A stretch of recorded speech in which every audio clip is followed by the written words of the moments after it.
TV big debate కు స్వాగతం. బలూచిస్తాన్ స్వాతంత్రం ప్రకటించుకుంది. ఆగస్టు 11న స్వాతంత్ర దినోత్సవం జరుపుకోవాలని నిర్ణయం తీసుకుంది. అండ్ పాకిస్తాన్ అలర్ట్ అయింది. పాకిస్తాన్లో ఒక అవిభాజ్యమైన ప్రాంతం అని పాకిస్తాన్ పాలకులు, ప్రస్తుత సైనిక పాలకులు భావిస్తున్నారు. కానీ బలూచిస్తాన్ ఏంటంటే లిబరేషన్ మోడ్లోకి వెళ్ళిపోయింది. ఆల్రెడీ 2 క్రితం 1.5 years బ్యాక్ వాళ్ళు దే హావ్ ఇనిషియేటెడ్ మొత్తం అన్ని రకాల చర్యలు మొదలెట్టారు. అంతర్జాతీయ సమాజానికి విజ్ఞప్తి కూడా పంపించుకున్నారు. యునైటెడ్ నేషన్స్ ఆర్గనైజేషన్కి, అలాగే మన దేశానికి కూడా వాళ్ళు లేఖలు రాశారు. మమ్మల్ని స్వతంత్ర దేశంగా గుర్తించండి అని. మనం అధికారికంగా గుర్తించలేదు, కానీ దానికి తగ్గ దౌత్యపరమైన సంబంధాలు నెరపడంలో భారతదేశం కూడా ప్రోయాక్టివ్గా వ్యవహరిస్తోంది. ఇది పాకిస్తాన్కి సహజంగానే కంటగింపుగా మారింది. ఇప్పుడు మొన్న మక్కాలో జరిగిన సమావేశంలో టర్కీ, పాకిస్తాన్, సౌదీ 3 దేశాలు కూడా త్రైపాక్షిక రక్షణ ఒప్పందానికి వచ్చాయి. అంటే ఈ ఒప్పందం ప్రకారం ఏంటంటే, ఒక దేశం మీద ఎవరైనా దాడి చేస్తే మిగిలిన 2 దేశాలు కూడా సాయానికి రావాలి. సరే, సౌదీకి అర్ధ సైన్యమే, అది కూడా పాకిస్తాన్ పంపించేదే. టర్కీని అండర్ ఎస్టిమేట్ చేయడానికి వీల్లేదు. డ్రోన్స్ తోటి వాళ్ళు చేసిన విధ్వంసం మామూలుది కాదు. అండ్ ఆపరేషన్ సింధూర్ సమయంలో కూడా పాకిస్తాన్కి సహకరించింది టర్కీ. సో ఈ 3 ఇలా ఉంటే మరి భారతదేశం, ఇజ్రాయెల్ ఏ రకంగా వ్యవహరించబోతున్నాయి? మినిస్టర్ ఆఫ్ ఎక్స్టర్నల్ అఫైర్స్ ప్రతినిధి జైస్వాల్ మాట్లాడుతూ ఢిల్లీ అన్నీ గమనిస్తోంది అని చెప్పారు. ఢిల్లీయే కాదు, ఢిల్లీతో పాటు ఎన్ఎస్ఏ చీఫ్ అజిత్ దోవల్ కూడా మొత్తం గమనిస్తున్నారు.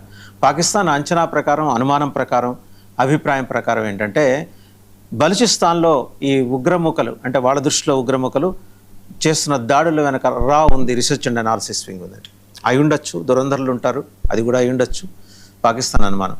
ఎందుకంటే Pakistan has been pleading innocence. భారతదేశంలో జరుగుతున్న ఉగ్రదాడుల వెనక వాళ్ళకు మాకు సంబంధం లేదు ఎలా చెప్తుందో భారత్ కూడా రేపు అలాగే చెప్పచ్చు.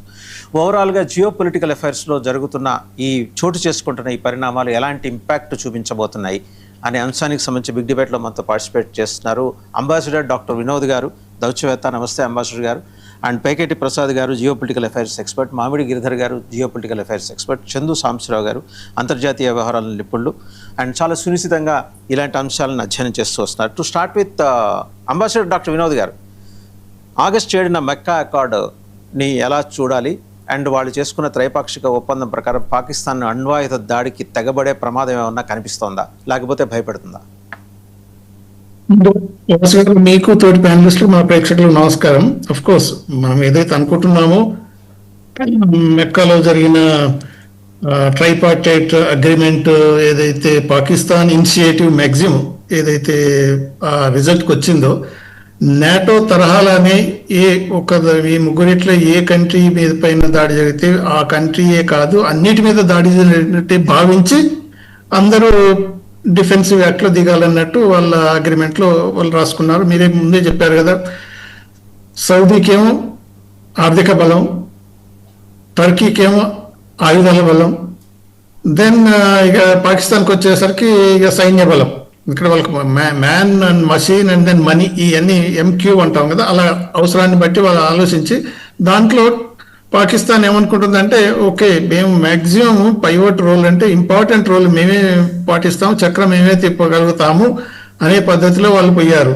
అదే కాబట్టి ఏంటంటే, ముస్లిం వరల్డ్లో ఒక్కటే పాకిస్తాన్కే న్యూక్లియర్ వెపన్స్ ఉన్నాయి.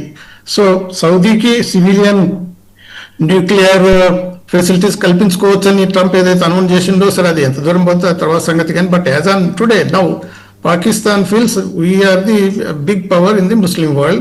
We can challenge అంటే ఎనీ అదర్ పవర్ అనే పద్ధతిలో వాళ్ళు ఆ ప్లాన్ వేసుకొని దానికి తగ్గట్టుగా అటు టర్కీ, మీరు అన్నారు కదా ఆపరేషన్ సింధూర్ టైంలో ఆల్మోస్ట్ టర్కీనే కదా ఆయుధాలు సప్లై చేసింది. China of course intelligence plus ఆయుధాలు ఇవన్నీ ఉన్నాయి కాబట్టి ఆ స్టేజ్కి వచ్చింది. అయితే దీనివల్ల మనకి ఎలా ఎఫెక్ట్ అవుతాం అది చాలా ఇంపార్టెంట్. మన దృష్టిలోనే, ఇండియాని దృష్టిలో పెట్టుకొని ఇప్పుడు మునీర్ అయినా, షహబాజ్ అయినా, ఎనీ అదర్ పాకిస్తాన్ లీడర్ అయినా వాళ్ళు ఎప్పటికీ దాన్నే ఫాలో అవుతారు. హౌ టు అంటే మన attack India, how to oppose India, how to at least resist. ఇప్పుడు ఆ స్టేజ్లో పోయినాయి. ఇప్పుడు అటాక్లన్నీ ఎన్నిసార్లు చేసి లాభం దానికి పోయినరు. తర్వాత ఇంటర్నేషనల్ ఏరియాలో అపోజ్ చేసినా ఇప్పుడు మనం చూస్తున్న డెవలప్మెంట్స్ తర్వాత మనం మాట్లాడుకుంటాం. ఒక్కొక్క డెవలప్మెంట్ బయటకు వస్తుంది కాబట్టి వాళ్ళు చేసే అన్ని అప్పుడు ఫెయిల్డ్ స్టేట్ కాబట్టి ఇక పక్క దేశం మీద తోయటం అనేది జరుగుతుంది. ఆ పద్ధతిలో పాకిస్తాన్ బిహేవ్ చేస్తుంది. దాన్ని కప్పిపుచ్చుకోనికి ఒకటి. తర్వాత ఈ అన్ని అగ్రిమెంట్లు, ఈ అలజడులు ఇవన్నీ జరుగుతున్నాడు. ఒకటి మనం డీప్గా ఆలోచించినట్టయితే, ఒక సీరియస్ గా ఆలోచిస్తున్నాడు టు టేక్ ఓవర్ కంట్రోల్ 100%. అంటే ఇంతకుముందు ఏదో షహబాజ్ ప్రైమ్ మినిస్టర్ పెట్టి ఇలా నడిపించుకోవడం కాకుండా ఇక యాయ్యా ఖాన్ కాంచి మనల్ని మొదలుపెట్టేసినట్టయితే ఇటువంటి పరిస్థితులు రాగానే వాళ్ళు ఇమ్మీడియట్ గా దే సీజ్ పవర్.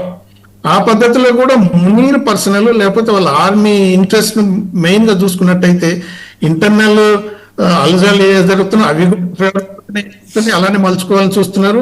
ఇంటర్నేషనల్ కూడా ఇప్పుడు మునీర్ క్లెయిమ్ చేసుకుంటున్నాడు కదా, ఏది ఇరాన్ అమెరికా వాళ్ళు నేనే మీడియేటర్, నేనే ఇది పెద్ద చేస్తున్నాను.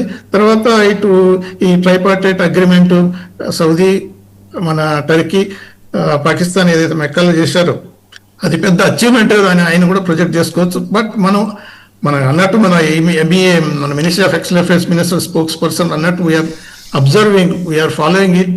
అండ్ అఫ్ కోర్స్ మనం ఏ దానికి మనం రియాక్ట్ కావాల్సిన అవసరం లేదు.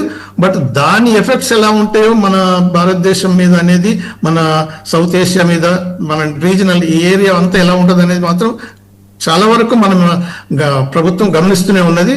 దానివల్ల మనం పెద్దగా అంటే ఏమంటాము, ఏది we need not going to the panic situation అవసరం లేదు. But we have to be little serious about Pakistan's views.